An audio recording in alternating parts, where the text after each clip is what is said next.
Well, we did a lot of this album playing live in the studio. Just everybody just played. So something happens to the air when you're all playing. It's not a question of a series of tracks and then overdubs and overdubs. We did overdub to a certain extent, but a lot of the stuff, there are no overdubs at all. Hardly at all. And it literally played as the owner actually played and sang in a booth, and so sometimes you get leakage of the guitar all over the vocal track, but it doesn't matter. I mean, it's not the way a lot of people would want to make a record, because they would say it compromises the quality, but I don't think it does. We decided to get this underway again in December 1989. I think things had just naturally come full circle. There was it wasn't a big deal. We sat down in Tootsie's restaurant, plug, and just worked it out, really. And we had certain commitments at that point which we had to sort of finish up, which were primarily the Notting Hill Billies project and the Chet Atkins record that Mark did. And once those were out of the way, we did the Nebworth show on June the 30th, 1990, and on July the 1st and 2nd we had two band meetings which went on for 13 hours and 11 hours respectively, during which much white wine was drunk and roadies came and went on the list of roadies, and we just really worked out the structure of the whole thing from that point. The band's pretty much the same, but I've added percussion and pedal steel. I've added Paul Franklin. It's been great. And Phil Palmer on guitar from Eric's band. And he's been out with Eric. Phil's been playing for years. And, he's great. And Danny Cummins on percussion, and Chris Whitten on drums. And there's 9 pieces in the band now, because we've got Chris on sax, Chris White on sax, and Alan and Guy and John, and so I was counting them the other day when we were playing. There's 9, but it's a lot of noise. I couldn't tell you how long it took to write them all, because you start writing some songs years ago. I mean, I remember there's a song on there called Iron Hand, which is essentially about what they call the Battle of Congreve. There was a coking plant in the miners' strike, and there was a hell of a riot went on there, and that was I looked at the paper the other day, because there was going to be some kind of inquiry or not, as the case may be, about it, and it was 1983 or something. So I must have started to write it back then, or just after it happened. A couple of the lines that have started to go down then. So it's over a long period. The songs I've written the songs, and then, I've got a little home studio as well, and I just get the boys in there and start to map things out a bit. And you just work up to it. It's a bit like a painting. You just start with a little sketch, and then you do more sketches, then you do detailed paintings, and then you attempt the big picture. But things can happen when you're actually recording, and you can just change an arrangement entirely. There's a song called Fade to Black on there, where it was actually just originally I'd thought of it as being almost like a Chuck Berry style of a groove. You know, it was going to go like this. It was going to go, you know, one of those kind of things. It was, I wonder where you are tonight. You know, probably on the rampage somewhere. Whatever. And then I just changed it, and it just wasn't making me happy. So then it became like, well, I wonder where you are tonight. You know what I mean? The same lyric. So, and that was on the spur of the moment. It just wasn't making me happy. So just changed it. It became another thing there and then. And we just recorded it as played and just wrapped it up, and that was it. It's all there. On Every Street, I can't remember how it happened. I think it was, people always say what comes first, lyrics or music. I can't remember how it came about. Probably just the last two lines of every verse. It's your face I'm looking for on every street light. And then I sort of probably built it round that and started working backwards. The inspiration for calling Elvis was, in fact, my wife's brother saying, he was trying to get in touch with her on the phone. He said, getting in touch with Lou is like it's like calling Elvis. Trying to get in touch with Elvis, I think that's what he said. And that was actually gave me the initial idea. There's one on this album, I don't know whether you've probably got it in your notes, called Heavy Fuel, which was actually inspired more by a character I read about in a book, who's a thoroughly unsavory kind of a person. And it's sung in the first person. And he's a sort of an alcoholic, junk food eating, misogynistic, he says he loves girls, actually. He says he loves women. That's why he wrote the song. But I would think that it would be obvious, you would think it'd be obvious that it wasn't me, in the same way as Money for Nothing. The character is not the singer.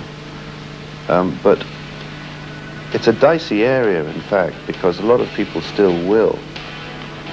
And the bug is not a very good idea, really. It's just sometimes you're the windshield, sometimes you're the bug. And like a lot of bad songs just say the same damn thing in every verse. It's what it is. Everybody knows that. You're not telling anybody anything new. So it's basically just like an infantile idea made into a song. Success and failure.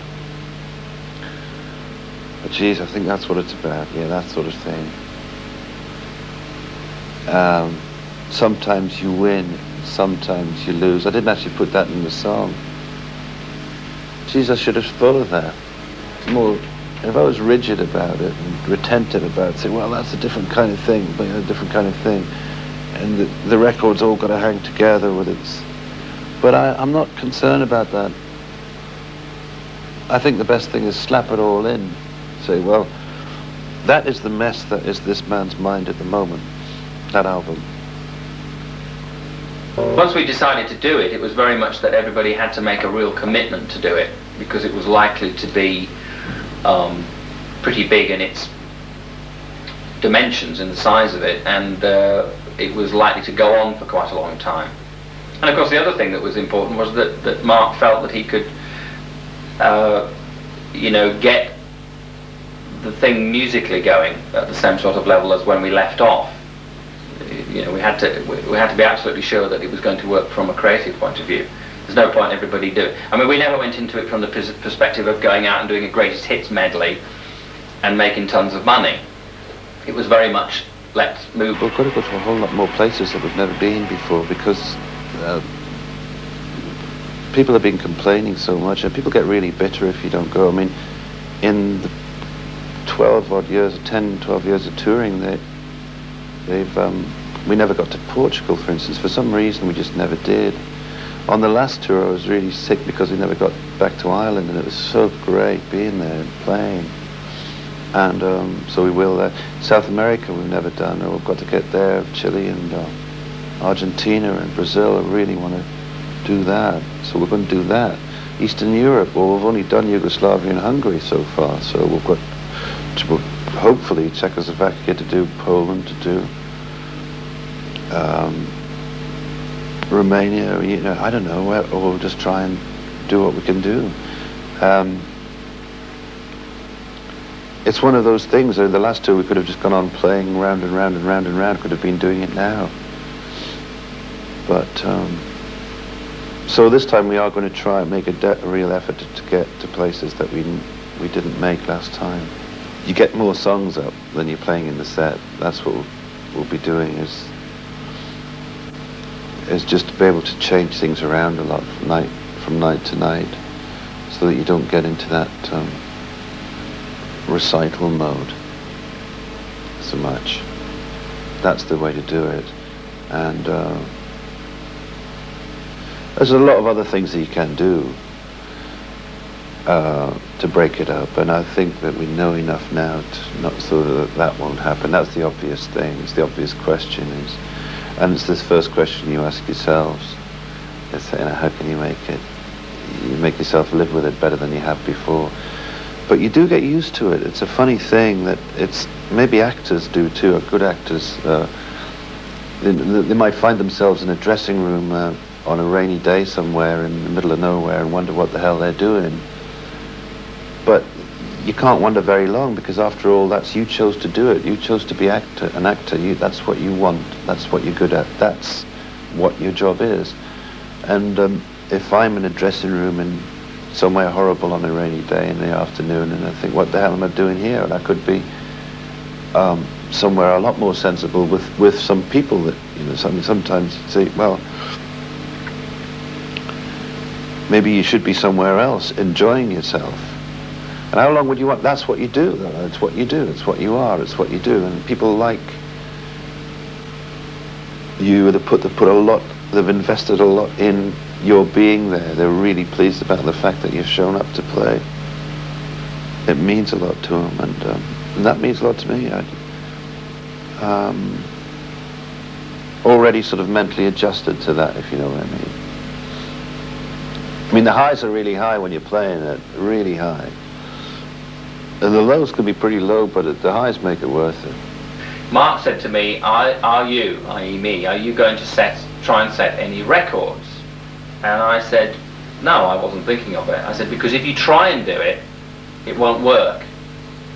It'll come over as being contrived or whatever. As I said earlier, this thing just grew. It wasn't intended to be as long and as comprehensive, if you like, as it's turned out to be.